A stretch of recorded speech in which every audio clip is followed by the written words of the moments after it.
উপর থেকে বজ্রের ইশারায় সৈন্যরা ঢাকঢোল এবং সিংহা বাজাতে শুরু করে। বিকট শব্দে রাক্ষসীরা কানে হাত দিয়ে ছটফট করতে থাকে। উফ, কি জঘন্য শব্দ! মাথা ফেটে যাচ্ছে রানীমা। থাম তোরা, এই শব্দ বন্ধ কর, বন্ধ কর বলছি। এখন বজ্র দাদা, চালাও তীর। অনেক বছর আগের কথা, একটি রাজ্য ছিল, যেই রাজ্যটির নাম সুন্দরপুর। নামের মতনই সেই রাজ্যও ছিল সৌন্দর্যে ভরপুর। সেই রাজ্যের রাজা প্রতাপাদিত্য।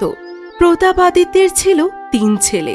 3 ছেলের মধ্যে 2 ছেলে ছিল খুবই অলস, অহংকারী এবং দুষ্টু প্রকৃতির, আর তৃতীয় ছেলে ছিল খুবই বিচক্ষণ, বুদ্ধিমান এবং সাহসী। সে সব সময় রাজ্যের মঙ্গলের জন্য কাজ করত এবং তার পিতামাতাকে সবকিছুতেই সাহায্য করত।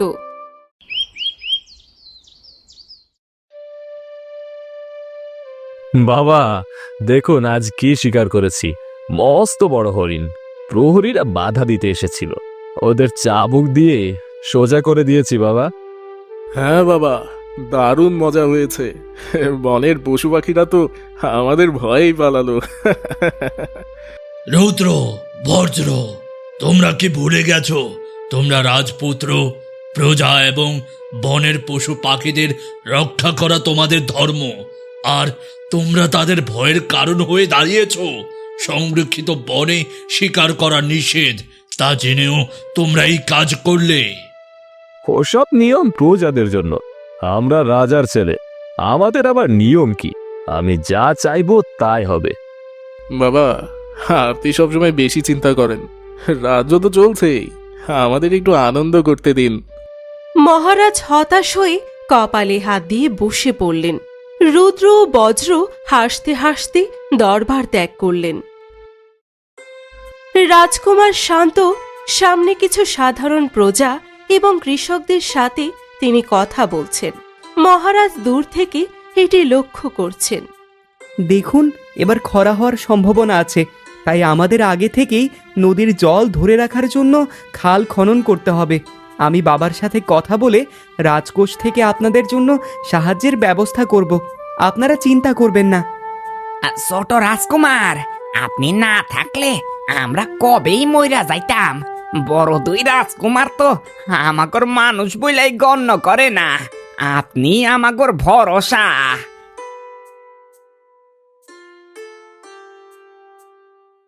শান্ত, তুমি এখানে?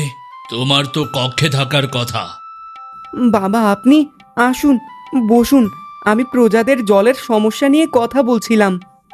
তোমার মতো যদি বাকি 2 ভাই হতো, তাহলে আমি শান্তিতে মরতে পারতাম। ওরা দিন দিন নিয়ন্ত্রণের বাইরে চলে যাচ্ছে। মায়ের কথাও শোনে না, আমার কথাও না। বাবা, ভাইরা মনের দিক থেকে হয়তো খারাপ নন, কিন্তু ক্ষমতায় অন্ধ হয়ে আছেন। সঠিক পরিস্থিতি এলে তারাও বুঝবে দায়িত্ব কি জিনিস। আপনি ধৈর্য হারাবেন না।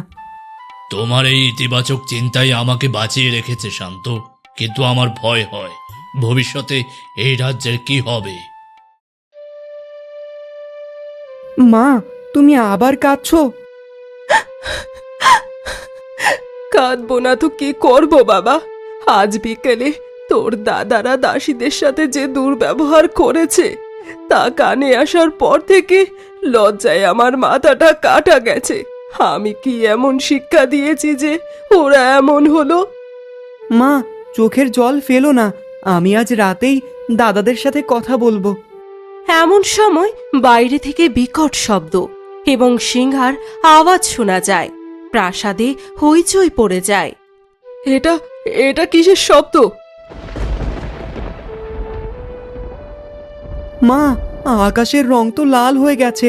কালো মেঘের মতো কি যেন ধেয়ে আসছে রাজ্যের দিকে। আমি এখনই বাবার কাছে যাচ্ছি, তুমি সাবধানে থেকো।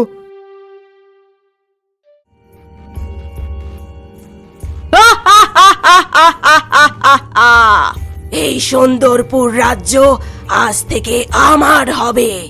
আমার খিদে পেয়েছে, মানুষের মাংসের গন্ধ আমাকে পাগল করে দিচ্ছে। ভাঙো, সব ভেঙে গুড়িয়ে ফেলো। রানীমা, এই রাজ্যের রাজা নাকি খুব দুর্বল, সহজেই আমরা দখল করে নিব। থামো রাক্ষসী, এক পায়ে করে মাথা কেটে ফেলবো। তুচ্ছ মানুষ, তুই আমাকে থামাবি?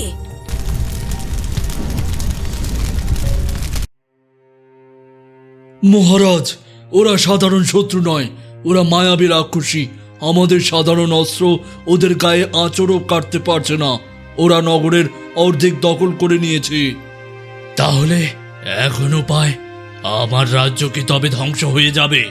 রুদ্র, বজ্র, তোমরা তো নিজেদের বীর ভাবতে, এখন চুপ কেন? যাও, যুদ্ধ করো। বাবা, আমি আমি দেখেছি ওদের। ওরা আগুনের গোলা ছড়ে। আমার তরবারি ওদের সামনে কিছুই না। আমি পারবো না বাবা। আমাদের আমাদের পালিয়ে যাওয়া উচিত বাবা। প্রাণ থাকলে রাজ্য পরে দেখা যাবে। চলুন চলুন, সুড়ঙ্গ দিয়ে পালাই। না, কেউ পালাবে না। পালালে আমরা কাপুরুষ হিসেবে পরিচিত হব।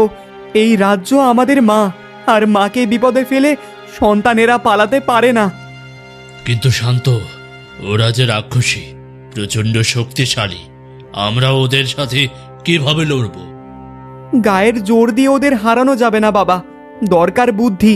মন্ত্রী মশাই, আপনি নগরবাসীকে নিরাপদ আশ্রয়ে সরিয়ে নিন। আর দাদা, তোমরা আমার সাথে এসো।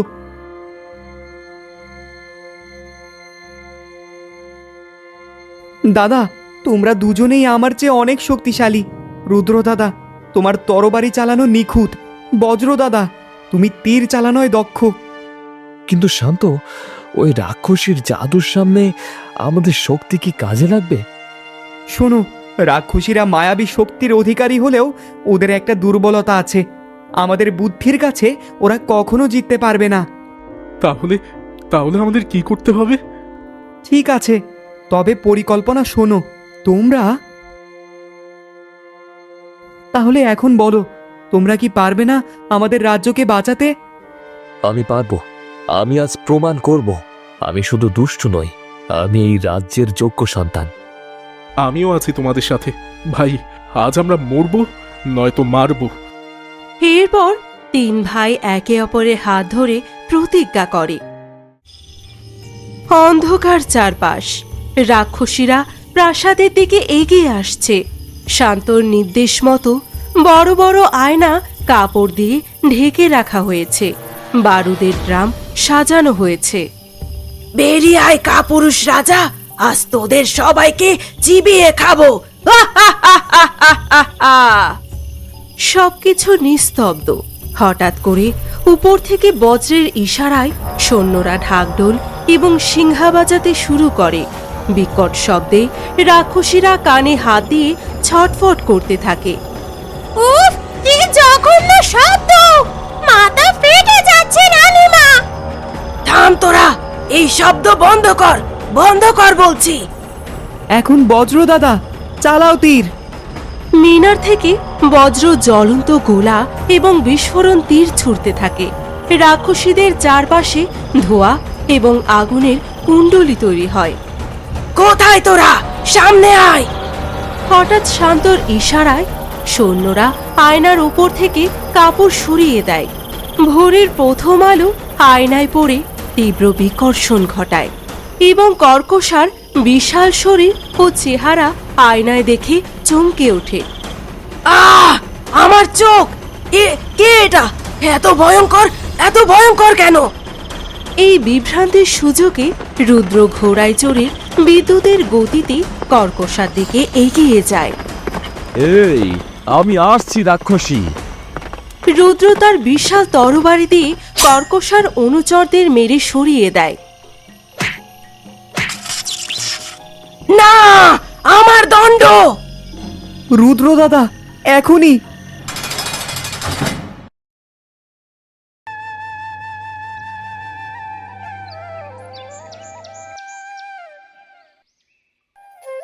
জাদুদণ্ড ভাঙার সাথে সাথে রাক্ষসীদের শক্তি কমে যায়। আমাকে ছেড়ে দাও, আমি চলে যাব, আর কখনো আসবো না। আমার শক্তি শেষ, ছেড়ে দাও আমাকে। আমাকে যদি না ছাড়ো, এর ফল কিন্তু ভালো হবে না বলে দিচ্ছি। আমরা চাইলেই তোমাদের হত্যা করতে পারি, কিন্তু আমরা মানুষ, রাক্ষস নই। তুমি তোমার দলবল নিয়ে এখনই এই রাজ্য এবং এই পৃথিবী ছেড়ে চলে যাও। আর কোনোদিন যদি ফিরে আসো তবে নিস্তার পাবে না। যা পালা এখান থেকে, নইলে এরপর আর ছাড়বো না।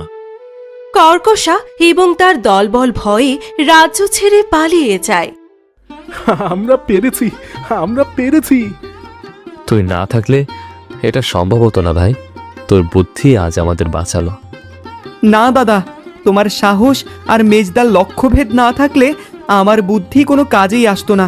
এটা আমাদের তিনজনের জয়। আজ আমার জীবনের শ্রেষ্ঠ দিন। শুধু রাক্ষসদের হারানোর জন্য নয়, আমি আমার 3 ছেলেকে একসাথে লড়াই করতে দেখেছি। বাবা, আমাদের ক্ষমা করবেন। আমি এতদিন শক্তির বড়াই করেছি, কিন্তু তা সঠিক পথে ব্যবহার করিনি। শান্ত আজ আমার চোখ খুলে দিয়েছে। রাজা হতে গেলে শুধু শক্তি নয়, বুদ্ধি এবং প্রজাদের ভালোবাসাও লাগে। বাবা, আমিও আর অলস হয়ে থাকবো না। রাজ্যের কাজে আমি শান্ত আর বড়দাকে সাহায্য করব। আজ ভীষণ খুশি লাগছে আমার। এখন আমার আর কোনো কিছু চাওয়ার নেই। তোরা 3 ভাই মিলেমিশে থাক, এটাই আমার সুখ। বাবা, আমি প্রতিজ্ঞা করছি, আজ থেকে আমরা 3 ভাই মিলে এই রাজ্যকে এমনভাবে গড়ে তুলব যেখানে কোনো শত্রু চোখ তুলে তাকানোর সাহস পাবে না, আর কোনো প্রজা দুঃখে থাকবে না। মন্ত্রীমশাই, আজ সারা রাজ্যে উৎসব ঘোষণা করুন। এবার সবার মুখেই হাসি। রাজ্যে যেন হারানো সুখ ফিরে এসেছে।